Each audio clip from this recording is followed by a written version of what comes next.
gros plan sur la fibre textile.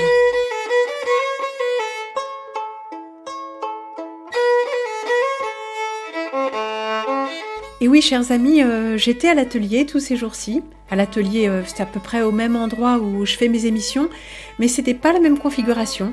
C'est la même table, c'est la même nappe, c'est la même carafe avec le même pot, bol. Mais au lieu de cet ordinateur de plastique noir, j'avais, oui, en plastique aussi, plastique et métal, la machine à tricoter. Alors machine, c'est un appareillage mécanique. Rang, rang, rang, rang. Et ça, c'est juste pour tricoter droit. Parce que s'il faut faire des diminutions, des augmentations, tout ça se fait à petits points, à la main. Donc c'est l'atelier cousette et tricotis à pédale et à petits points. Et puisque je suis en cours et que, voilà, pour ceux que ça intéresse, je vais vous montrer où j'en suis, ce que j'ai fait de ces projets. Enfin, projet, j'aime pas le mot, parce que projet, c'est toujours projeté, c'est vers l'avant. Alors que là, c'est une partie anticipée et une partie actuelle, factuelle. Alors, qu'ai-je fait aujourd'hui, qu'ai-je fait ces derniers jours ? Eh bien, nous l'allons regarder ensemble. Mais avant tout, je voudrais faire un petit point sur la qualité des textiles actuels et je vous avais dit que je cherchais de la fourniture, tout ça. Eh bien, regardons un peu ensemble l'offre des fournisseurs. Ça nous permettra d'approfondir et de préciser ce qu'est la fibre textile, la fibre naturelle, les fameuses fibres que je me propose d'utiliser, que j'utilise déjà et pour certaines, vous allez voir bientôt. Alors, soit coton, lin, chanvre, laine, mérinos, mohair, toutes sortes de fibres de laine, alpaga, qui techniquement n'est même pas de la laine. Plongeons, chers amis. Alors, je cherchais du chanvre. Ouais, du chanvre, c'est pas facile à trouver, c'est pas évident. Et là, qu'est-ce que je trouve ? De la toile de chanvre biodurable. Un textile végétal unique, une matière à investir pour les créateurs à la recherche d'une toile écologique made in France. Et qu'est-ce que je vois ? Composition feutre de chanvre premium, première qualité, qualité extra, c'est pas du français premium, sans colle, sans liant, sans additifs chimiques, se décline en plusieurs formats et densités, 100% naturel, 100% biodégradable, résistant, 3 mm d'épaisseur, c'est épais, hein ? C'est du feutre, se coud avec une machine à coudre adaptée au cuir ou au jean, personnalisable par marquage, bien sûr, il faut que tout soit imprimé. Alors encore une fois, je cherche de la toile de chanvre, il y a écrit toile de chanvre, avec un R, un registre R, bien sûr, breveté, et la composition c'est feutre. Mais on a vu que toile, c'est pas ça. Toile, c'est un fil. Donc techniquement, l'armure toile, c'est pas du feutre. Le feutre est un textile qui n'est pas tissé, justement. Et la toile, c'est la base du tissage. Mais bon, passons. Donc on voit que ça ne nous intéresse pas. Au revoir. Que trouvais-je là ? Tissage d'autan, l'écosystème Virgocop. Alors Virgocop, c'est une association, il me semble. On peut devenir sociétaire, souscripteur, tout ça pour relancer, il me semble, le chanvre, mais aussi le textile local, français. Atelier de tissage éco-responsable à destination des marques de mode et d'ameublement. Venez vous fournir un tissu au mètre avec un S, au mètre, en fibre naturelle de chanvre, lin, coton, bio, GOTS, je ne sais plus ce que c'est, mais c'est un truc organique, donc biologique, et laine locale. C'est intéressant, et c'est du côté de Mazamet, il me semble. L'atelier tisser, transmettre. Tissage d'autan, c'est la rencontre de personnes passionnées par la production locale et écologique, blablabla, ce qui est dommage, mais bon. Toile de jean, 100% chanvre. Alors, j'ai regardé, le jean, encore une fois, n'est pas une toile. C'est pas une toile, c'est un tissu, mais pas une toile, puisque c'est un sergé.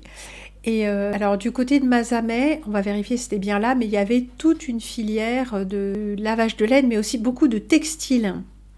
Cet atelier familial datant de 1937, anciennement Tissage Pistre, est l'héritier des savoir-faire des tisseurs Xavier Pistre et Éric Carlier, acteurs du bassin textile de Castres-Mazamet. Oui, c'est ça. En 2021, le trio rachète le matériel afin de pérenniser ce savoir-faire et d'assurer la transmission des compétences vers de nouvelles générations. En 2021. Et les mecs, quand même, ils ont du cran. Bon, ils sont soutenus. Alors voilà les protagonistes dans leurs ateliers. Une production locale, un tissage d'autant est spécialisé dans la production de tissus de chêne et trame à partir de matières naturelles et recyclées. Donc chêne et trame, c'est le tissage. Un fil de chêne, un fil de trame qui passe. Donc quand on dit chêne et trame, c'est tissage. Quand c'est textile, mais pas chêne et trame, ça va être de la maille. Donc typiquement du tricot. Du tricot industriel avec des mailles très très fines. Mais c'est soit chêne et trame, soit tricot. Plus écologique et plus humaine, en lien avec le travail mis en œuvre par la coopérative Virgocop, les matières sont sélectionnées pour favoriser un secteur textile respectueux des humains et de l'environnement. Alors ça veut dire textile biologique. La teinture et l'ennoblissement sont assurés par nos partenaires locaux présents sur le bassin de Castres-Mazamet dans un rayon de 20 km. 20 km les gars, c'est hyper local. Et regardez alors ce monsieur qui travaille là, et voici ce qu'ils font. Alors moi j'ai regardé le catalogue. Il est impressionnant leur catalogue. Alors le nombre de matières est pas énorme, mais la façon dont il les agence, il les mélange et après ils font des tissages différents. Alors là en haut on a quelque chose qui est un natté, je ne suis même pas sûre que ce soit une toile. En dessous on a une toile blanche. En haut on a un mélange de fibres, un indigo et un blanc. Ça, c'est des chanvres, et chanvre et laine, là, apparemment, d'après ce que j'en ai vu, avec la couleur brune, c'est une laine, et regardez, en dessous, on a un sergé. Non, mais c'est superbe, de beaux tissus. L'atelier propose des tissus designés par Alix de Grand Maison. Alix de Grand Maison. Alors, je l'ai eu au téléphone pour demander les tarifs, et produit par le tisserand Éric Carlier et son équipe. Vous voyez, c'est vraiment l'amour du travail à la française, quoi. De cette collaboration naissent des gammes de tissus de création destinées à l'habillement et à l'ameublement. Oui, c'est assez original et vous allez voir les textiles, les matériaux. Matériaux co-responsables, le chanvre en vedette, la fibre vedette de notre atelier en lien avec le projet Virgocop et de mise en place d'une filière chanvre textile en Occitanie. Point d'exclamation. Ouais, parce que les mecs, ils font un sacré pari quand même, de nos jours. Tant que celle-ci est en développement, nous privilégions le fil de chanvre provenant d'Europe de l'Est que nous remplaçons à mesure que le fil local est disponible et, de la qualité et qu'il est de la qualité requise. Ah oui, parce qu'il faut remettre en place toutes les filières. Les filières de culture du chanvre. Alors du chanvre, il y en a en Anjou. Mais je pense que c'est pour la corderie, c'est pas forcément pour le textile. Seule ou en mélange, cette fibre apporte une inimitable touche naturelle au tissu en provenance d'une des cultures les plus écologiques pour le textile. Oui, on y reviendra. Les laines françaises sont un atout considérable sur notre territoire. Nous les utilisons en mélange ou en 100% pour des tissus aussi bien adaptés à l'habillement qu'à l'ameublement. Les coloris naturels des laines utilisées, mérinos écru ou marron, noir du Velay, Île-de-France, notamment mélangés au chanvre teint, offrent des nuances très belles tout en additionnant les qualités des deux matières. Mais la laine, ils ne la teignent pas. Ils prennent les couleurs naturelles, ce qui est superbe. Nous faisons régulièrement filer de la laine nous-mêmes par nos partenaires fileurs. Nous bénéficions ainsi d'une grande transparence sur le circuit de transformation. Oui, on est en voie pour du 100% français. Non, mais ça devient dingue de le dire. Mais c'était le cas il y a quelques décennies. Oui, je me calme. Le lin normand. Le lin que nous utilisons est de provenance quasi exclusivement française, puisque nous nous fournissons auprès des grands filateurs européens qui se fournissent eux-mêmes dans le bassin de production de Normandie. Ouais, c'est beau, les cultures de lin. Il y a des couleurs. Quand on passe dans les champs, je me souviens, j'avais pris le train et il y avait des. Je sais plus comment on avait su que c'était du lin. Enfin bon, ça se voit. C'est à la fois vert, ces grandes tiges en train de pousser, et il y a des reflets dorés, roux. Enfin, c'est magnifique. Ça dépend bien sûr de la saison. Quand ça commence à pousser, je pense que ce n'est que vert. Mais bon, après, ça commence à mûrir. Quand la fibre prend de la lignine. Seule ou en mélange avec le chanvre, cette fibre de haute qualité permet d'obtenir des tissus plus légers et conservant son drapé très particulier. Ah ouais, c'est superbe. Donc on a un coton biologique. Bon, bien sûr qu'il n'est pas fait en France, celui-là. Alors ensuite, je trouve ça Toile Latime, le fabricant de textile chanvre de référence depuis 1931. Ah, je me dis chouette, votre fabricant de textile chanvre. Puis après, il n'y a que des tissus techniques. C'est-à-dire synthétique. Bon, je comprends pas. Alors pour le chanvre, ils font quelques trucs comme ça, mais j'ai pas eu accès à leur collection parce qu'apparemment c'est de la bâche. Donc ils font là de la yourte, des toiles pour les bateaux. les reconstitutions, hein. Et puis des spies comme ça, des trucs très, très élégants, très classe. Donc pas pour nous. Bah oui, à moins d'avoir un projet de bateau ou de yourte, les gars. Bon. Donc je continue ma recherche de chanvre et je tombe chez eux. Et je dois dire que ça m'a pas mal séduite. Couleur chanvre, donc ça c'est pour l'ameublement et l'habillement. Le vrai made in France. Le vrai fabriqué en France, avec le petit coq gaulois mais tout blanc, donc le coq bourbonnais, presque. Il y a beaucoup de marques qui effectuent une seule étape en France afin de pouvoir apposer l'étiquette Made in France sur leurs produits. Par exemple, ils confectionnent en France leurs articles dans des tissus fabriqués et teints en Asie et pourront apposer tout à fait légalement la mention Made in France. Oui, parce que c'est confectionné en France. Or, il faut savoir que l'étape de confection est minime en termes de valeur ajoutée comparée aux autres étapes réalisées à l'étranger. Dans cet océan d'opacité, le consommateur a bien du mal à s'y retrouver. Et pour ce qui nous concerne, nous voulons être parfaitement transparents avec vous. La production textile. Le textile est un processus long lorsqu'il s'agit de fibres naturelles végétales issues de l'agriculture. Oui, ça, si vous-même vous faites un petit peu de fil comme ça pour le plaisir avec un rouet, tout ça, et que vous avez cultivé vous-même ou récolté les fibres, vous allez voir que c'est quand même intordable. Du côté du sel où j'habitais, à Merline, Guérande-Merline, il y avait une association. Malheureusement, j'ai jamais pu, le temps que j'étais là-bas, en faire partie, aller les voir et faire des choses avec eux. Ils cultivent une parcelle de chanvre, et après ils font toute la filière et jusqu'au filage. C'est extraordinaire, le tout en costume. Ouais, enfin bon, bref, ils étaient logés, l'association, dans un petit château, puis c'était plus aux normes, alors ils sont partis du château, enfin vous imaginez un peu le truc, donc tous les trucs comme ça avait tendance à me crisper, mais voilà, ils font toute la filière, mais pas pour produire, hein, pour pérenniser le savoir-faire. Mais quand on pérennise juste en faisant 2-3 trucs une fois l'an, on n'a pas la qualité qui est requise quand on a une filière artisanale de production, bien sûr. En tout cas, il y a beaucoup d'étapes et c'est très long, c'est vrai, par rapport à la confection, qui est le stade ultime. À partir des fibres récoltées par l'agriculteur, différentes techniques industrielles permettent d'obtenir un ruban de fibres parallèles et propres, destiné à être envoyé aux filatures.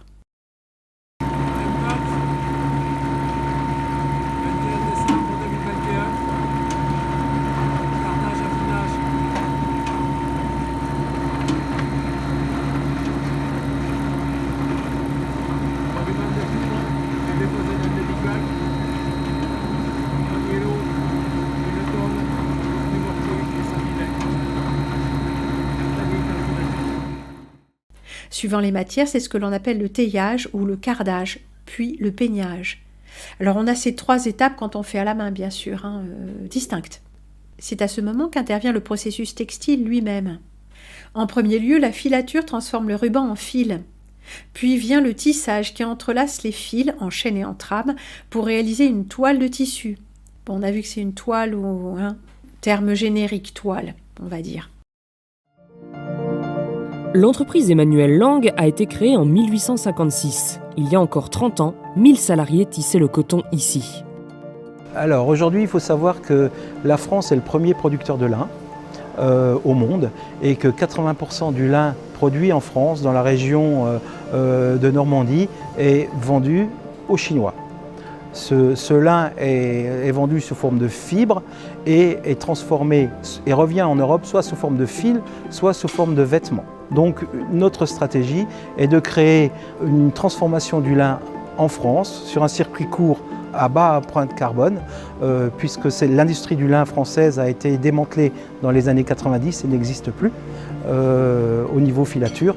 Et nous avons décidé de recréer cette filière complète depuis la plante jusqu'au consommateur. On a toutes les connaissances en Alsace pour pouvoir redémarrer et recréer une filière complète de la transformation d'une plante vertueuse qu'est le lin.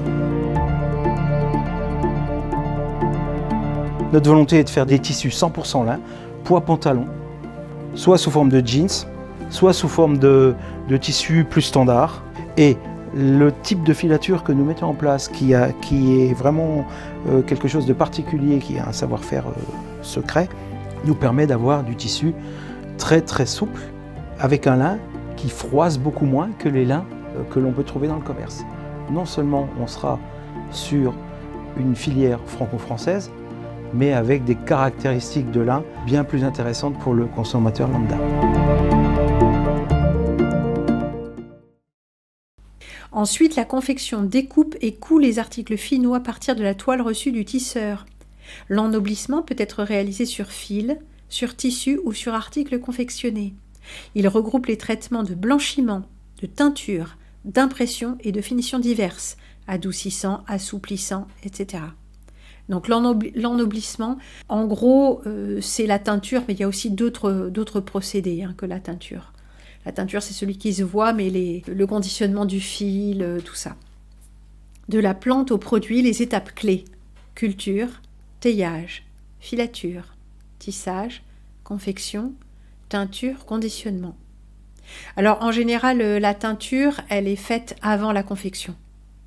Notre production couleur chanvre. Presque toutes les étapes de notre fabrication sont réalisées en France, à l'exception de la filature, qui est réalisée en Europe, car il n'existe plus de filature en France pour produire le fil dont nous avons besoin. Filature au mouillé. Et oui, le chanvre et le lin, ça se file mouillé. Ah bah oui, sinon on a une espèce de truc qui est comme du papier et du carton. Donc en fait, il n'y a plus l'infrastructure en France. Et une petite partie de la confection pour des produits difficiles est réalisée au Portugal, car notre confectionneur historique du Nord a fermé ses portes pour prendre sa retraite en 2020, après avoir cherché vainement un successeur. Et nous n'avons pas trouvé en France de remplaçant pour le niveau de qualité que nous exigeons. Effectivement, au Portugal, il y a encore des structures de confection qui sont de très bonne qualité. Nous achetons également en France nos vignettes tissées, nos emballages ainsi que nos cartes, dépliants et documents commerciaux. Ça alors. Car notre souci est bien de préserver les emplois en France et de pérenniser les savoir-faire. Franchement, moi, ça me... Ouais, j'ai pas de mots. Mais bravo en tout cas, les gars. Nos sous-traitants sont de vrais partenaires, les artisans qui travaillent avec passion et qui partagent les mêmes valeurs que les nôtres. Bon. L'étape fondamentale de teinture écologique et d'ennoblissement est réalisée dans notre atelier de Saint-Jean-de-Luz. Cette étape est capitale car elle vous garantit un linge vraiment sain grâce à des années de recherche qui nous ont permis de développer un procédé unique, bannissant tous les perturbateurs endocriniens, produits chimiques toxiques, allergisants et irritants largement utilisés par l'industrie. Et ça, l'industrie, dans ses balbutiements, elle a quand même utilisé des produits qui n'étaient pas forcément sains, des produits avec des dérivés métalliques, des produits chimiques. La chimie, ça ne date pas qu'est des années 50, la chimie industrielle, c'est ancien. Et la question du prix, aïe, mais oui, forcément, le juste prix. Il nous est parfois reproché nos prix élevés. Produire en France, c'est naturellement plus cher qu'à l'étranger, mais quel est le différentiel ? Sur une base moyenne, on peut considérer que produire en Afrique du Nord coûte 50 à 60% moins cher, produire en Asie coûte 60 à 90% moins cher, mais que représente le coût de production du vrai Made in France. Chez Couleur Chanvre, notre modèle économique repose sur le choix des plus belles fibres textiles pour vous offrir la plus haute qualité du tissu, une fabrication artisanale française respectant le droit au travail, 35 heures, 5 semaines de congé, mutuelle, prévoyance, etc. Tous les salariés de Couleur Chanvre sont en CDI, donc pas de précarité. Une fabrication française qui respecte toutes les normes de sécurité ainsi que les normes environnementales. Des contrôles fréquents, vous voyez, un très haut cahier des charges en termes de qualité. Nous ne pouvons faire qu'une couleur par jour, le cycle complet durant entre 6 et 8 heures et nous sommes limités en poids à 70 kg de linge par jour, ce qui est très peu. Une relation client directe qui vous conseille et bon bref. Donc vraiment en termes de productivité, on est obligé de réduire si on veut de la qualité. Et oui, pour revenir à une industrie qui est à mi-chemin entre l'industriel et l'artisanal. Au final, vous avez un article de grande qualité, parfaitement sain, qui dure longtemps et devient toujours plus beau avec le temps et dont l'impact sociétal et environnemental est vertueux. Alors bien sûr, il faut savoir ce qu'on veut et il faut savoir aussi que des articles qui ont été faits avec soin, avec des matériaux à la base de grande qualité, tout ça, et toutes les étapes faites soigneusement, s'entretient. Il s'entretient à la main, il s'entretient quand on le porte aussi, on ne fait pas n'importe quoi. Et ça, on a oublié ça, mais il faut se dire que nos aïeux, ils ne se traînaient pas par terre avec leurs beaux vêtements, ils ne passaient pas leur linge en machine, et d'ailleurs la machine abîme considérablement la fibre. Alors, est-ce que la concurrence est vraiment loyale ? Tous les jours, nous sommes en concurrence frontale avec des grandes marques ou des grands distributeurs. Bon, leurs marges sont de 7, 8, 10, des remises surréalistes de 50, 60, 70%, etc. Donc, on vient de voir quand même que la concurrence n'était pas loyale quand le cahier des charges de production n'était pas le même. Nous sommes bien conscients que notre niveau de prix ne rend pas nos produits accessibles à tous et c'est pourquoi nous travaillons constamment depuis plusieurs années à l'amélioration de nos modes de production. Notre seul objectif est de rendre votre quotidien plus simple, plus beau et plus doux. Des articles durables, élégants, fabriqués en France avec passion. Alors, il faut savoir ce qu'on veut et acheter beaucoup moins, beaucoup plus beau. Et pour le reste, y a l'occasion, bien sûr. Donc, c'est un choix, tout ça. Parce qu'on va voir les prix. Mais regardons la collection chanvre et lin. Alors, il n'y a pas les pourcentages, je n'ai pas bien compris dans leur nuancier. Mais ils ont à peu près toujours les mêmes teintes, des teintes magnifiques. Des teintes dans des tons naturels, regardez, terre d'Égypte, des ocres magnifiques, des gris bleus, bleu austral, sublime, que j'ai acheté, bleu du Japon, je crois que j'en ai acheté un peu, et non mais c'est vraiment magnifique. Là, on a lin coton, on a aussi une très belle qualité, avec les mêmes teintes, et on a du pur chanvre aussi dans les mêmes teintes. Tissage français. Entre réindustrialisation et engagement environnemental. Origine, maison de tissage. Alors j'ai cherché comme ça, mais il n'y a pas toujours ce que je veux dans les choses annoncées, donc j'ai pas pu vraiment aller jusqu'au bout avec tous, mais France Industrie, le chanvre. Alors là, c'est un site d'information, mais pas de vente. Mais revenons sur le chanvre, l'impact environnemental du chanvre, puisqu'on vient de parler de tout ça. La culture du chanvre nécessite très peu d'eau. Contrairement par exemple au coton. Sa culture nécessite très peu d'engrais et de pesticides, en fait pas du tout. Le chanvre il n'est jamais malade, c'est comme l'ortie. Telle une mauvaise herbe, le chanvre est si résistant qu'il pousse vite et sans aide. C'est pas une mauvaise herbe, ça n'existe pas mauvaise herbe, ce sont des herbes très vigoureuses. Le chanvre stocke le CO2 dans le sol, permettant à celui-ci de se régénérer plus rapidement, contrairement au lin. Oui, le lin fatigue les sols. Il se cultive localement à la différence du bambou et du coton. Comme les vêtements de chanvre sont résistants et biodégradables, ils permettent d'éviter l'accumulation de déchets. Les différences entre le chanvre et le lin, oui, c'est pas inintéressant parce que le chanvre est peu connu. Contrairement à une opinion répandue, le lin et le chanvre sont deux plantes différentes. Une opinion, non mais c'est pas une opinion, là c'est des faits les gars. Certes, elles ont des points communs, des tiges longues, une sensibilité au pli qui engendre parfois un rendu froissé du matériau et une possible irrégularité des fils, qui est un de ses atouts en fait aussi. Par ailleurs, bien qu'il appauvrisse davantage les sols, le lin est également un bon candidat de remplacement au coton et au fil textile bien sûr. Deux différences principales les distinguent l'une de l'autre, toutefois. Le lin a un aspect beaucoup plus rugueux que le chanvre et la couleur naturelle des fibres du lin tend plutôt vers le gris, alors que les fibres naturelles de chanvre déclinent plutôt une variété de tons bruns, du blond au marron. À retenir, le chanvre est l'une des principales matières naturelles utilisées aujourd'hui dans la mode éthique. Peu gourmand en ressources, mais possédant un fort rendement, ce matériau naturel constitue une très bonne alternative aux fibres habituellement utilisées par l'industrie textile. Une alternative parce qu'on a éradiqué le chanvre. C'est pas une alternative en fait. Il suffit de retourner au début. C'est fou. Voici un filage de lin. Voilà un filage de chanvre. Difficile de faire la différence. Justement, c'est parce que les deux plantes peuvent être taillées de la même façon, sur les mêmes machines, que la culture du chanvre textile est en pleine expansion en Normandie. Tout a commencé après un voyage en Chine.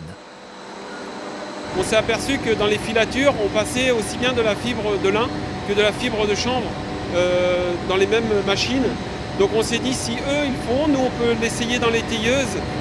C'est un atout encore en plus, si demain on arrive à développer le chanvre chez nous, ce qui est en train de prendre forme. L'an dernier, seuls 70 hectares de terres agricoles normandes étaient dédiés à la culture du chanvre textile. En 2023, il y en aura 260. Pas besoin d'eau, ni de fertilisants ou de pesticides pour le faire pousser. Les plantations devraient quintupler d'ici à 5 ans. Notre objectif, c'est pas de concurrencer le lin, bien au contraire, puisque c'est un marché parallèle, mais c'est de concurrencer le coton de façon à pouvoir produire des jeans qui vont venir remplacer nos bons vieux Lewis. Plusieurs startups de la région ont d'ailleurs flairé le bon filon. Partis pour confectionner des vêtements uniquement en lin, Marine et Antoine accueillent avec enthousiasme l'opportunité de travailler le chanvre. Alors donc là on a du lin et là on a du chanvre. Et en fait, le lin a une finesse, le chanvre est un petit peu plus robuste. C'est ce qui permettra d'avoir des variations dans notre vestiaire entre les vestes, les pantalons, les chemises. Et on va pouvoir vraiment jouer avec les deux.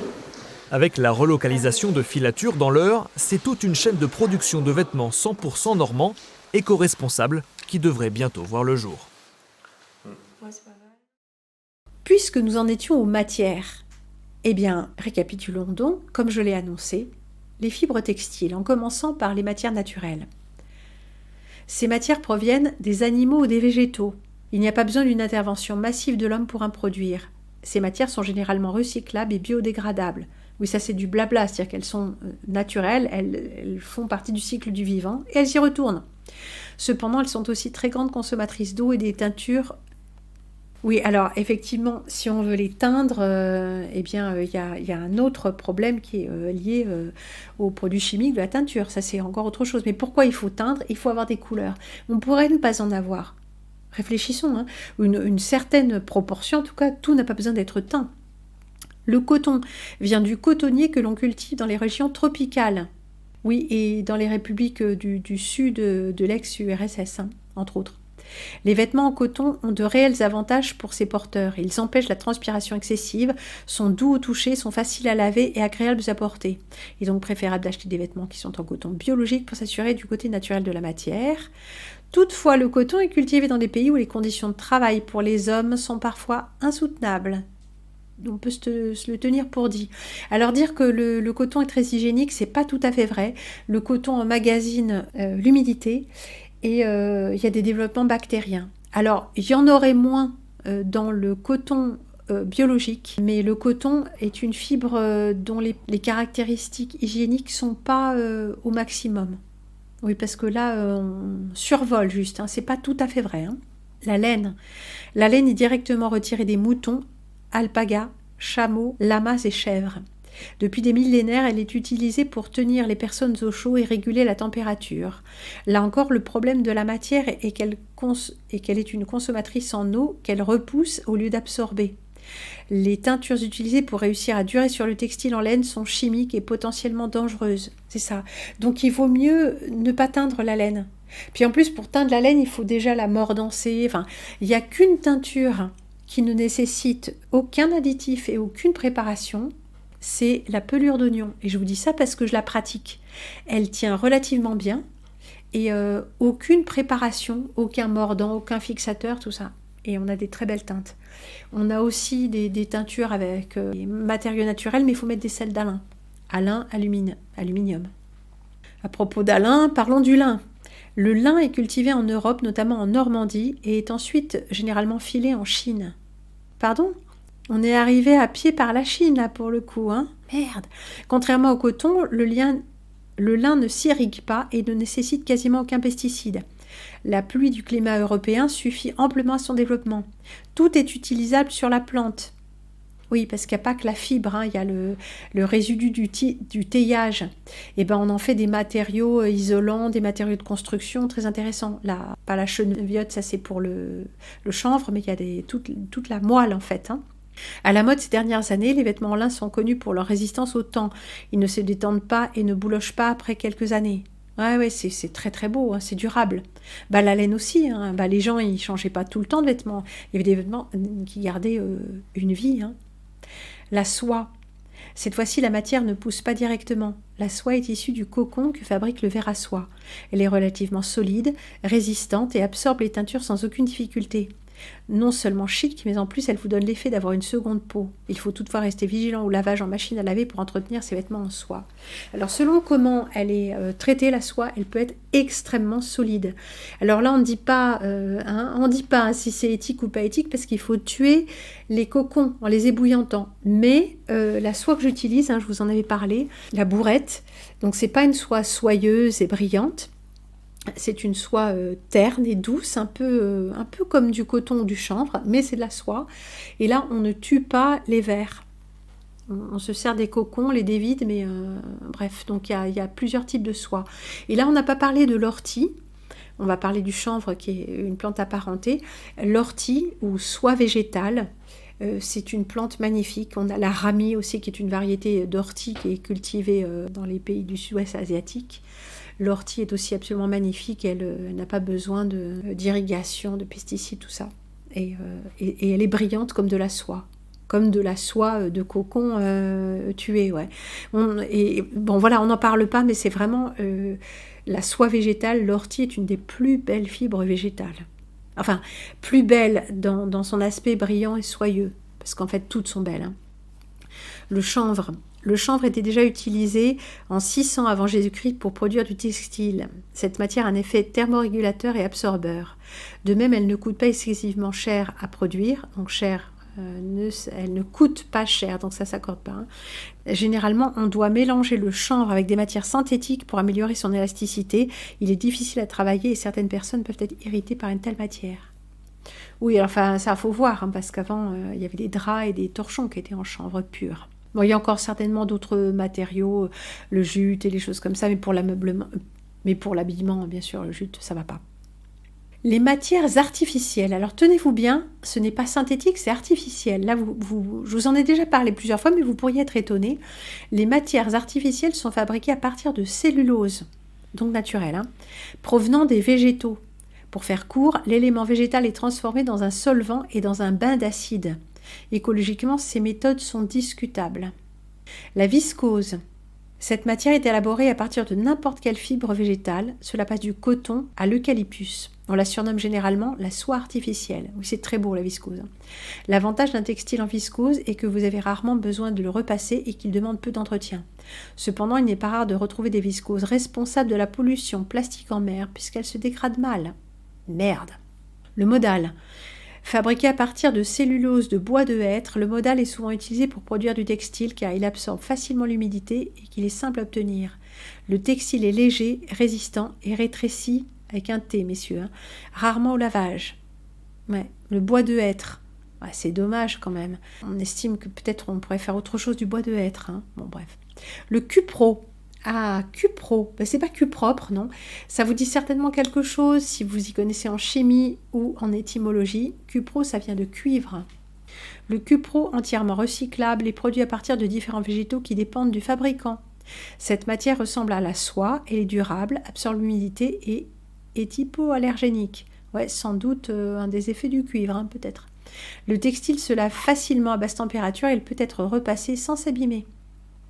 Les matières synthétiques. Pour créer ces matières, il faut utiliser des hydrocarbures et des substances chimiques. Bien entendu, ces matières sont loin d'être écologiquement bonnes pour la santé. Le polyester, alors là, on n'aura pas le détail puisqu'ils ont fait un copier-coller du cupro et voilà, donc on n'aura pas une petite erreur. Le polyamide, polluant, le polyamide offre pourtant bien des avantages en matière de textile, une solidité incomparable, de la légèreté et de la résistance. Toutefois, il est sensible à la chaleur. Pétrole, plastique, ça, typiquement, ce sont les bas et les collants qui sont en polyamide. Et il y en a en mélange dans certaines fibres. L'élastane, connu pour son extrême élasticité, l'élastane offre des textiles confortables et ultra résistants. Pourtant, la matière est fabriquée à partir de pétrole, ce qui représente un véritable danger environnemental. Et voilà. Mais parlons du cupro, sur un site qui s'appelle Marque de France. Le cupro, qu'est-ce que c'est que cette matière textile ? C'est une fibre artificielle encore peu connue, fabriquée à base de déchets de coton. Où on a vu d'autres types de déchets végétaux. C'est donc une matière textile artificielle, comme on vient de le voir. Elle se compose de l'inter de coton, c'est-à-dire des fibres courtes et duveteuses qui recouvrent les graines de cotonnier dans les capsules, donc les fruits. Elle subsiste après l'opération d'égrainage, permettant notamment de séparer les graines des longues fibres de coton. Donc les longues fibres, c'est celles qui sont travaillées en industrie textile, mais sont toutefois trop courtes pour être utilisées telles quelles dans l'industrie textile. Le cupro ne fait pas partie des matières naturelles comme le coton classique, le chanvre, on vient de le voir, mais elle n'intègre donc pas non plus le groupe des matières synthétiques issues de la pétrochimie, polyester, polyamide, élastane, acrylique. Ils ne nous ont pas parlé de l'acrylique tout à l'heure. Il s'agit donc d'une matière hybride d'origine végétale qui utilise une fibre naturelle exploitée par l'humain, mais qui est ensuite transformée chimiquement. D'accord ? Donc c'est hybride, naturel et traitement chimique. Elle est considérée comme une sorte de soie artificielle. Le cupro est aussi connu sous le nom de Cupramonium rayonne. Il s'agit d'une marque déposée Bemberg. C'est ça, Cupro, hein. Cupramonium, donc ammonium et cuivre. Où est produit le Cupro? À l'origine, le Cupro Bemberg a été fabriqué pour la première fois en Allemagne. Le procédé a été trouvé par l'allemand Bemberg à la fin du 19e siècle, vous vous rendez compte, et breveté quelques années plus tard. Oui, c'est pas d'aujourd'hui, elle est encore confidentielle, mais en fait, elle date du 19e, vous vous rendez compte? Le mode de fabrication a ensuite été exploité dans d'autres pays d'Europe, notamment en Italie dans les années 20, mais c'est aussi exporté aux États-Unis. Certaines sociétés ont ensuite connu des difficultés financières du fait d'une baisse de la demande après la Seconde Guerre mondiale. Ouais, à la Seconde Guerre mondiale, il y a eu beaucoup de textiles synthétiques qui ont été poussés par le plan Marshall et tous ces trucs-là. Et il y a eu aussi la mise en œuvre systématique de la destruction de l'industrie du chanvre. Hein, ça a été voulu, ça, bien sûr. C'est tout un dossier que vous pourrez étudier vous-même s'il vous intéresse. La concurrence de fibres moins chères à produire, comme la viscose, a entraîné l'arrêt de la production dans les usines restantes. Depuis 2009, seule la société japonaise Asahi Kasei reste fabricante de la matière. Alors, quelles sont les étapes? Le linter de coton est récupéré au moment de l'étape d'égrainage. Comme on l'a vu, hein, dans l'industrie textile, cette étape permet d'extraire les fibres de coton qui seront ensuite filées ou tricotées.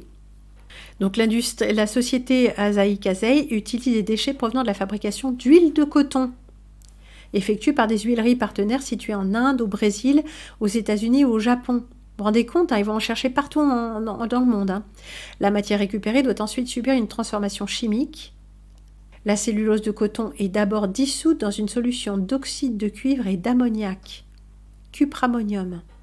Les filaments obtenus subissent ensuite des bains avant d'être lavés et séchés. Ils passent alors dans les filières, ce qui permet d'obtenir des fils qui seront finalement tissés ou tricotés comme une matière textile classique. Vous saviez pas ça, hein? Alors le Cupro produit par Asahi Kasei est certifié Ecotex. Ça c'est étonnant parce qu'il y a quand même toute une partie chimique, hein. Mais le produit final, hein, est exempt de substances nocives pour la santé. Contrairement aux fibres synthétiques, le Cupro ne rejette pas de microparticules de plastique finissant dans les océans. Tiens. Alors du côté des propriétés textiles, le Cupro serait naturellement plus absorbant et doux que ses consoeurs artificielles. Donc artificielles, on a dit lyocell, viscose et modal. Hein. Hello everyone. Today we will conduct a very interesting experiment, which is called making a rayon. For this experiment, the substance formed by copper sulfate and baking soda by reacting with each other. Take a beaker and pour into about 4 grams of basic copper carbonate. Copper carbonate has a greenish tint. Next,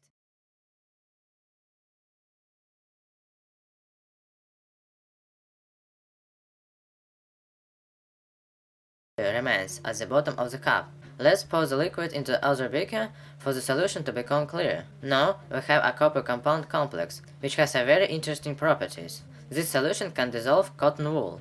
To do this, I am taking about a gram of the cotton wool and begin to has been dissolved. The liquid, which was in the cup, has become quite thick. To obtain the artificial silk, prepare 1 molar solution of a sulfuric acid. Next, we fill the syringe with a few millimeters of viscose. Feed the needle and slowly inject a stream of viscose into the acid solution. At the same time, we can observe an interesting effect. When viscose contacts with sulfuric acid, the cellulose from the solution begins to polymerize. Sulfuric acid reacts with complex compound of copper and dissolves it. Thin blue fibers of rayon are formed.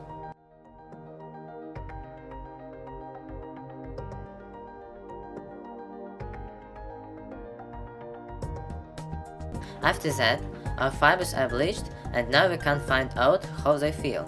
To the touch, the fibers are very soft and they easily tear. Mais revenons à ce fabuleux textile de chanvre et à ces artisans qui font ce pari que je trouve absolument insensé et extraordinaire de la qualité et d'une activité humaine riche de sens. Portrait d'un drapier. Thierry, un passionné du beau et du bien fait. Né au cœur de la Lorraine, il a grandi au milieu des fleurons de l'industrie manufacturière française qui transformait le bois, le textile, le métal, le cristal ou les produits agricoles.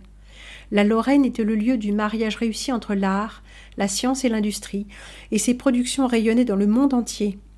Oui, ça a été le berceau de l'art nouveau aussi.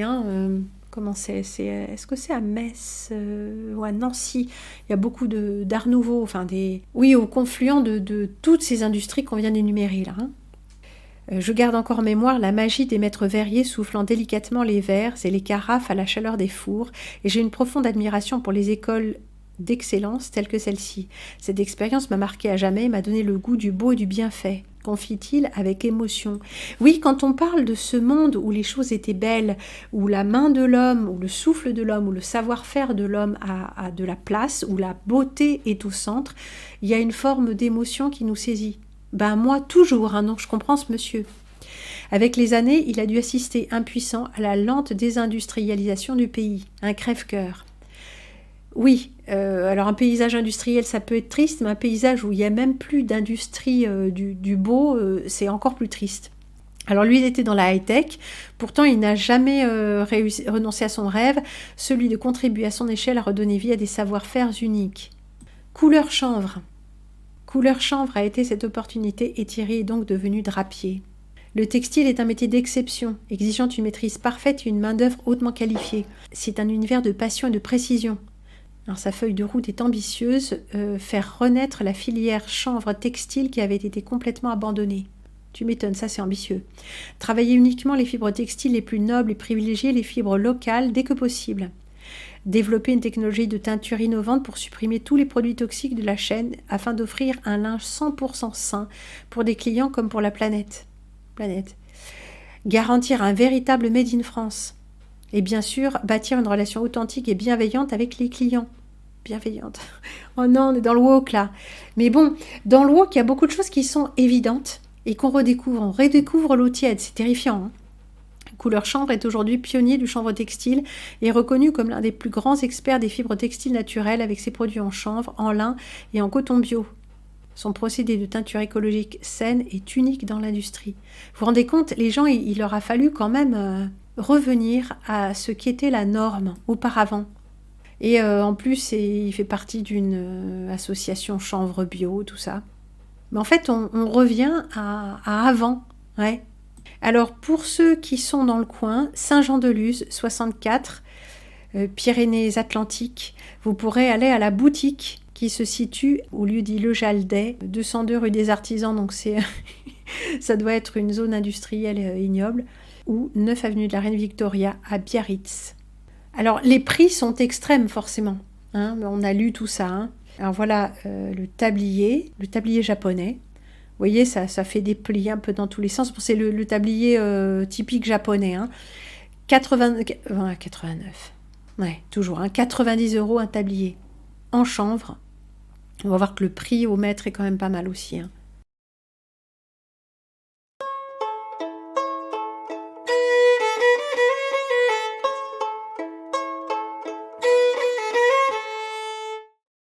Un torchon de 50 par 80 cm coûtera 22 €.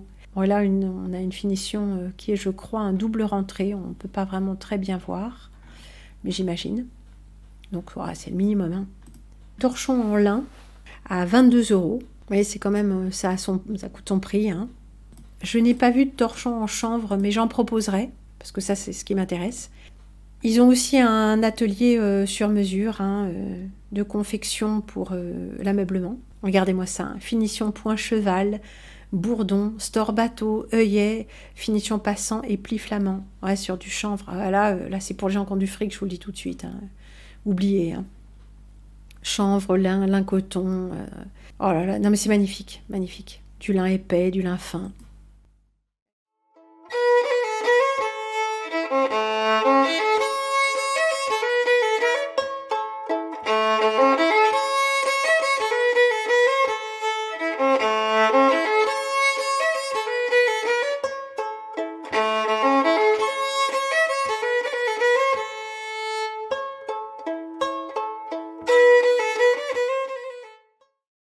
Allez, on repasse une petite couche. Les vertus exceptionnelles du chanvre donnent à son tissu des qualités incomparables.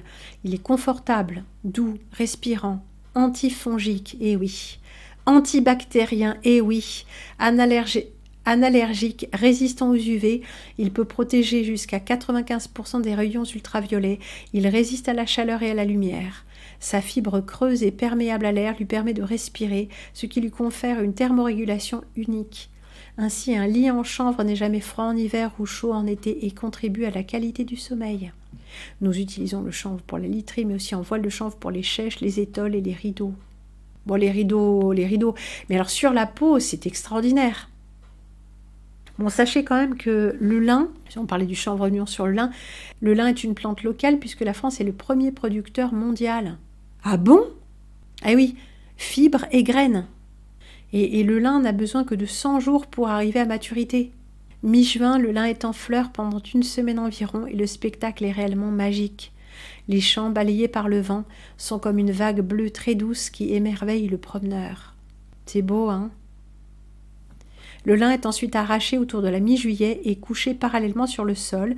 On appelle cette étape la mise en andin ou l'andénage. Les graines sont ensuite récoltées pour faire de l'huile, mais aussi pour semer à nouveau l'année suivante. Et les graines de lin aussi sont un lest intestinal qui décolle la plaque intestinale. Le lin, c'est extraordinaire, c'est comme le chanvre. Lin, chanvre et ortie sont des plantes absolument amies de l'homme. Bon, après, on a le rouissage, hein, c'est une étape compliquée. Hein. C'est une étape délicate qui consiste à commencer la séparation des fibres de la paille. C'est la nature, l'alternance de la pluie et du soleil qui fera ce travail et le climat du nord-ouest de la France et de la Belgique est particulièrement adapté à cette phase de rouissage. Lorsque le liniculteur estime que le rouissage est achevé, c'est délicat, hein, il enroule le lin et l'emmène au teillage.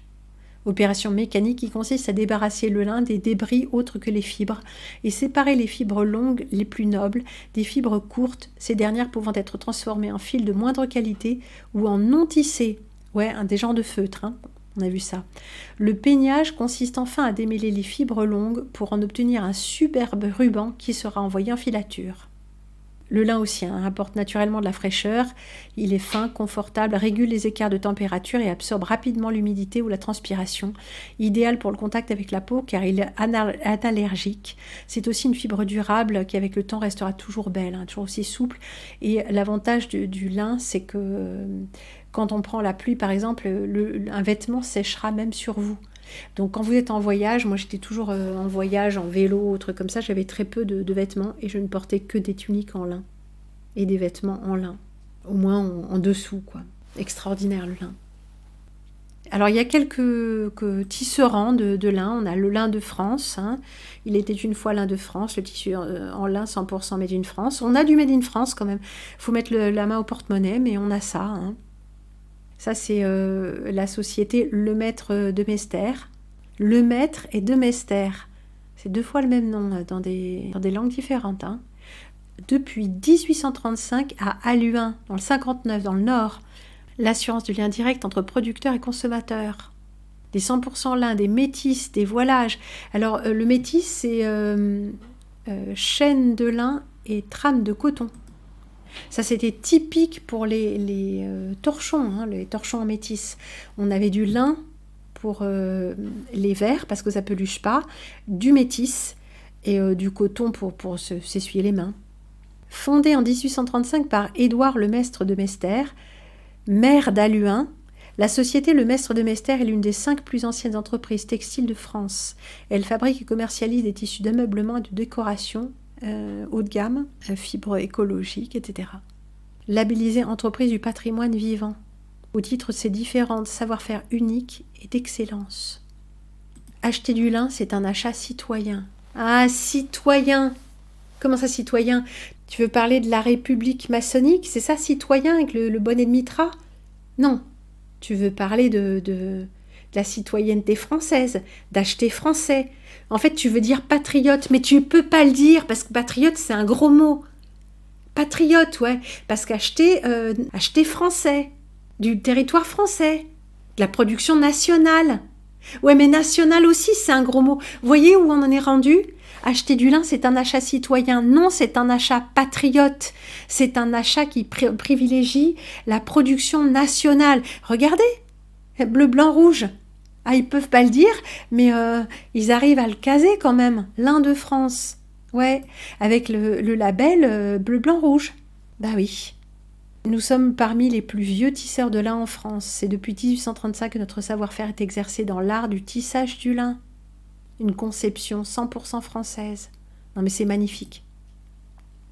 À la recherche d'un tissu en lin d'origine française, Linandel. Bon, on en a d'autres, hein. On a Linandel, chez qui j'ai effectué quelques achats. Et ils ont du fabriqué en France, ou fabriqué en Europe, enfin voilà. Velcorex, tisse du lin éco-responsable sans irrigation. Une empreinte carbone faible, de la semence au tissu fini, une traçabilité garantie. Bah oui, mais c'est comme ça que ça devrait être, hein, en fait. L'excellence de la filière textile. Bon, alors c'est dommage, je ne sais plus chez qui c'est ça, qui fait ça, mais nous avons des tabliers en lin magnifiques. Mais alors regardez s'il vous plaît, je ne sais pas si vous voyez. Ici, là, ce qu'on voit, eh ben, c'est une finition surjeteuse. Donc, autant dire de la merde. Ah ouais, bah vite fait, mal fait. Hein. Après, on a des doubles rentrées, là, tout ça c'est bien fait. On a un ruban sergé, bon, magnifique. Et puis là, on a une finition surjeteuse. Alors ça, c'est typiquement quelque chose que je ne ferais pas moi. Hein. Je refuse de travailler avec la filière confection. Quand on dit confection, ça ne veut pas dire confectionner. Dans la filière textile, la confection, c'est la couture, le montage bas de gamme. C'est vraiment le bas de gamme, la confection. C'est le vite fait, mal fait, pas cher. Après, au-dessus, on a le prêt-à-porter, avec des finitions qui sont intérieures comme extérieures, irréprochables. Et après, on a la couture. Et ensuite, haute couture, ça c'est fini à finition main, etc. Donc là, nous avons fait un tour d'horizon vraiment intéressant. Et revenons, s'il vous plaît, à mon petit atelier que je voudrais vous détailler. Et on va mélanger, parce qu'après tout, le textile, c'est le textile. Là, je suis en train de monter la machine à tricoter. Donc le fer à repasser, n'est-ce pas? Oui, c'est un petit truc en plastique. Hein. Je pense qu'il ne va pas durer très très longtemps, parce que dès que ça force ou quoi, ben, ça mord un peu sur les parties en plastique. Il y a déjà 2 aiguilles qui sont foutues. Donc je fais un petit peu de tricotis et puis un petit peu de couture. Nous avions vu ce tablier que je vous avais montré, le tablier ceinture avec les poches. Je vous l'avais montré porté, mais je n'avais pas encore ces photos-là. C'est dommage, on peut bien voir. Il fait tout le tour des hanches et il a des poches sur tout le long. Vous voyez? Là, ce qu'on voit là, ce sont des poches. J'ai refait un tablier, un petit tablier femme en madras, le tablier jupe à pans avec des poches plaquées, dans un très joli madras. Moi, je préfère un peu l'autre, mais celui-ci est vraiment très très chouette aussi. Il a plus un effet de rayure, hein, parce qu'il n'est pas tout à fait pareil dans un sens et dans l'autre. Voilà, donc on se met ça autour de la taille. Ah, celui-ci, c'est un petit tablier. Je ne sais pas si je vous l'avais montré, mais peut-être bien que oui.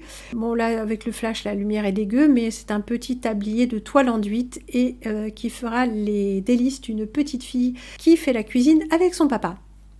Ça, c'est mon premier petit tricot dans une laine peignée dont je me sers pour faire les châles et autre chose, qui vient de la filature Fonti. Ah, la filature Fonti. Fonti en Creuse, j'en ai déjà parlé de nombreuses fois. C'est là que je me fournis. Bah oui, c'est plus cher. Bien sûr, c'est plus cher. Bah oui, c'est du Made in France. Ah oui, avec toute une recherche de filière locale. Pas pour toutes les laines, mais quand même. Hein. Et un cahier des charges pour les teintures aussi assez serrées. La filature Fonti qui existe depuis la fin du XVIIIe siècle. Fonti fait partie des dernières filatures de laine encore en activité en France. Aujourd'hui, l'entreprise, en regain d'activité, compte 22 salariés contre 16 l'année dernière.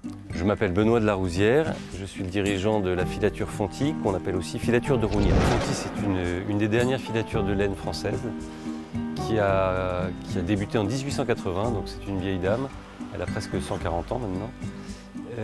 Elle s'est spécialisée depuis une dizaine d'années dans la laine naturelle. Et elle fait partie des dernières rescapées du grand désastre industriel des années 80, 90, 2000 en France, où tout le textile est parti. Il est parti en Europe de l'Est d'abord, puis ensuite en Turquie, en Chine. Et on ne produit quasiment plus de laine en France. Donc Fonti, c'est une entreprise de 22 personnes. qui essaye de se moderniser pour avoir une chance d'exister, et on se positionne sur une toute petite niche qui est la laine de grande qualité fabriquée en France dans un contexte écologique avec des engagements environnementaux, sociaux et sociétaux d'une manière générale. Chaque année, 50 à 60 tonnes de laine sont produites dans cette filature.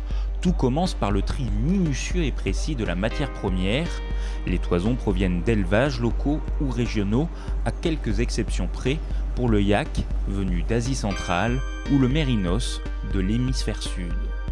Je m'appelle Alain Thionnet, je suis chef d'équipe à la filature Fonty. On est en filature, donc c'est la carde, la machine s'appelle la carde. Donc on met notre matière première dans la chargeuse. Ensuite ici vous avez un système de pesée qui détermine la grosseur du fil. Donc à chaque fabrication on fait aller notre matière d'ici à l'autre bout, on sort un fil. Pour trouver la grosseur du fil, on divise la longueur par le poids et ça donne la grosseur du fil. La filature dispose de 2 lignes de production comme celle-ci. À cette étape, le fil reste très fragile. Vient ensuite la torsion. Cette machine traite 120 fils en même temps. Chaque jour, plus de 200 kg en sont produits. Un fil doit être mis en écheveau pour une teinte plus facile. La filature compte 4 teinturiers. Ils ont mis au point des centaines de milliers de couleurs. Leur atelier est aussi un laboratoire de recherche à la quête constante de nouvelles teintes pour enrichir le nuancier. Je m'appelle Pascal Rouzet, je suis teinturier. C'est des solutions de colorant. Vous voyez, là on va faire un jaune. Parce que quand on va finir la teinture, le bain, au lieu d'être orange, il va être clair. Mais clair comme de l'eau de roche. Hein. Tout le colorant sera monté sur la fibre. Il faut entre 1h30 et 2 heures pour teindre la laine. Cette teinte s'effectue avec une grande précision dans un bain à 80 degrés pour les coloris clairs et 98 degrés pour les plus foncés. Lavage, rinçage, séchage viennent clôturer l'opération. Point noir qui concerne toutes les filatures, le traitement des rejets des produits de peinture, qui sont polluants. Fonty a opté pour une solution novatrice et écologique, une station d'épuration naturelle. Vous avez ici la mère nature qui travaille pour dépolluer les eaux de teinture. Le principe, c'est ces roseaux. Les roseaux sont des plantes qui ont la particularité d'avoir des racines en forme de rhizome, c'est-à-dire une sorte de tubercule horizontal qui se propage horizontalement. Sur ces tubercules, il y a des petits filaments, des petits radicelles. Et ces radicelles, quand on leur donne de l'eau, ont la particularité d'être capables de capter toutes les particules qui sont en suspension dans l'eau. L'eau qui sort de cette structure après quelques jours de stagnation est une eau qui a les mêmes qualités et les mêmes caractéristiques écologiques que l'eau de Volvic par exemple. Donc ça c'est ça a l'air blanc, mais en fait c'est la laine de couleur que j'appelle le lichen, un vert de gris doux très très beau. Et là j'ai fait un petit haut raglan. Alors il est en train de sécher, donc avec la couture extérieure sur le devant et intérieure sur le dos que vous verrez porter dans un instant. Ici, voilà. Il y a quelques nervures là, alors elles sont plus visibles sur l'envers, mais finalement ce sera jersey en droit. Donc ces nervures là soulignent le raglan. Ce qui est très beau avec le raglan, c'est que vous ayez des épaules... petites épaules tombantes ou vraiment typiquement féminines, hein, ou grandes épaules carrées, ça se moulera vraiment sur vos épaules. Voilà, ça magnifie toujours l'épaule, ce raglan. Bon, je me suis fait les photos moi-même, donc vous voyez, c'est comme ça. Hein. Là, j'ai poursuivi avec des laines que j'ai achetées en bobino. Elles étaient tellement fines qu'il faut en mettre plusieurs ensemble.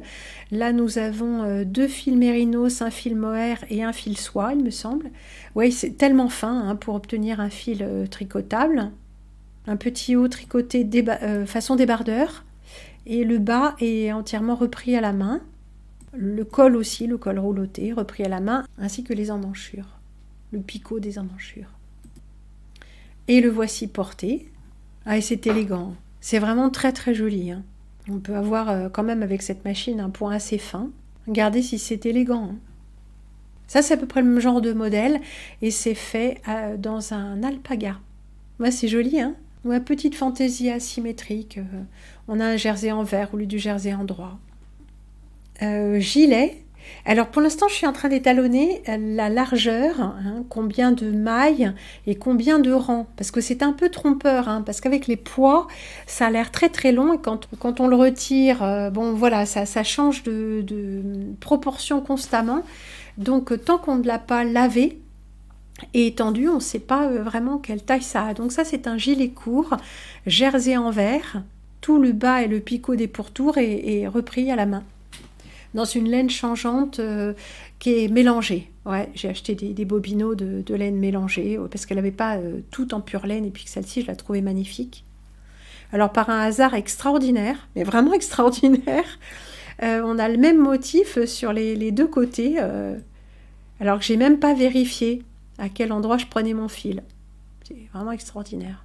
Là, je suis stupéfaite, hein, quelle synchronicité. Bon voilà, donc j'ai fait quand même quelques petits tricots. Bon, jetons à nouveau un coup d'œil sur petit débardeur que vous avez vu porter il y a un instant. Là, on voit le détail du motif et on voit le fil de soie un peu plus blanc, hein, qui court comme ça. Alors, ce fil de soie, lui, il n'est pas du tout élastique, mais le fait d'avoir un peu de soie dans la fibre, eh ben, ça ajoute les propriétés thermiques de la soie. Détail du col rouloté, alors c'est libre, hein, ça se roulotte librement, tout seul.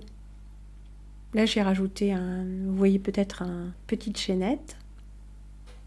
Ah, ça c'est très très beau. C'est un petit caraco mérinos avec un fil de mohair apporté à même la peau. C'est une merveille. C'est une merveille. Donc c'est le tricot de corps en mérinos que voici porté. Oui, alors j'ai mis quelque chose parce que c'est assez transparent. Bon, c'est très très joli, hein, bien sûr. Et en l'enfilant, j'ai cassé ma chaîne. La chaîne que je porte sur les photos précédentes avec la croix. Alors je sais pas. C'est quelque chose a dû se prendre dedans. Je ne sais pas si vous connaissez quelqu'un qui répare les chaînes d'argent, mais bon. Donc le voici. Ça, c'est un fil de mérinos. Tellement fin que j'ai dû mettre 4 fils. Donc rembobiné avec ma rembobinée. C'est un truc qui n'en finissait pas. Il est en train de sécher. Donc oui, quand c'est pendu comme ça n'amine de rien, mais il faut vraiment le voir porter. Hein. Et voici, j'en ai fait plusieurs, donc regardez, c'est en cours. Donc ça ressemble à peu près à ça, voilà, sur la machine. Et voilà à quoi ça ressemble avant d'être cousu et assemblé. Autant dire que ça ressemble à rien et ça s'enroule, voilà. Et extraordinaire, mais regardez ce qu'on m'a apporté. Une personne que je connaissais d'ici, on s'était déjà parlé au début, un peu de Covidia, tout ça. J'avais vu que j'avais affaire à quelqu'un. Bon, elle dit elle-même, elle est très naïve, elle est adorable, mais elle se réveille, Voilà, elle a repris contact avec moi. Moi, j'avais pas du tout remise, hein, parce qu'à travers un courrier, je me souvenais pas. Et voilà ce qu'elle m'apporte des petits pots de confiture, du miel, enfin vraiment, mais elle m'a couverte de petits cadeaux. Elle m'a même apporté de la laine qu'elle avait filée elle-même et que je vous montrerai très bientôt parce que j'ai commencé à la travailler. Donc vraiment des cadeaux. Et un morceau de toile aussi, dont elle avait fait une nappe, mais dont elle s'est dit que peut-être je pourrais tirer des tabliers, puisque je faisais des tabliers. Et regardez, elle m'apporte ça. Vous voyez ce que c'est que ça? Vous voyez pas? Ben regardez. C'est du ruban sergé gros bleu. Alors gros bleu, bleu-gris même, on pourrait dire bleu ardoise. Non mais extraordinaire. Alors dans un ruban comme ça, figurez-vous, on n'en fait pas des masses non plus des tabliers, parce qu'il faut quelque chose comme au moins 3 mètres de ruban par tablier. Mais bon, voilà, très belle qualité. Et j'ai justement un de mes tissus de sergé qui n'est pas bleu roi. Donc ce bleu très très lumineux, comme le tablier que je vous ai montré, que je porte, mais qui ira très bien, qui va très bien même. J'ai pas fait les photos, mais les tabliers, il y en a 2 qui sont faits et qui sont repassés et pliés. Je les ai fait hier. Très belle qualité, hein. Et le lendemain, j'ai reçu une commande. Donc celui du haut, vous connaissez, hein, c'est celui dont je me sers. Ça c'est bien amenuisé. En dessous, c'est le fameux que je viens de vous montrer. En dessous, c'est un gros grain bleu roi. Donc c'est pas un sergé, hein, vous voyez, c'est pas des chevrons. En dessous, c'est un sergé étroit bleu marine. Et en dessous, c'est un ruban gros grain, étroit, écru avec un fil bleu. Voilà l'un des tabliers en cours, avec un fil contrastant, tiens donc. Ah, j'ai toujours un peu des problèmes avec mon fil du dessous. Le logement de canette a un problème, la tension est inégale, parce que en fait, ça coince un peu. Donc même quand on détend trop, eh ben, c'est trop lâche, mais ça continue à coincer. Donc c'est mon logement de canette qu'il faudra que je change. Donc c'est une petite pièce à changer. Et donc l'envers de la couture est toujours problématique. Hein. Ça c'est vraiment très gênant. Alors ça c'est le tablier bleu roi. Eh ben, je m'en suis fait un pour moi, gabardine bleu roi. Donc c'est assez rigide. Bon, je ne l'ai pas encore lavé non plus. Hein. Peut-être que ça va s'assouplir un tout petit peu. J'ai enfin mon tablier. Alors ça, c'est un tablier demi-couvrant, hein, ça couvre pas les fesses. Hein. Même pour monsieur, ça va. Un monsieur avec un gros ventre l'a essayé. Bon, c'est un tablier. Hein. C'est pas, ça couvre pas jusqu'à l'arrière, jusqu'aux fesses. Ce sera possible, mais du coup, eh ben, ce sera plus cher parce que je peux faire 2 tabliers dans une hauteur, comme ça. Mais je ne pourrais plus en faire qu'un seul s'il est beaucoup plus couvrant. Mais bon, tout ça se discute bien évidemment. En situation, voilà, le tablier, cuisine et jardin.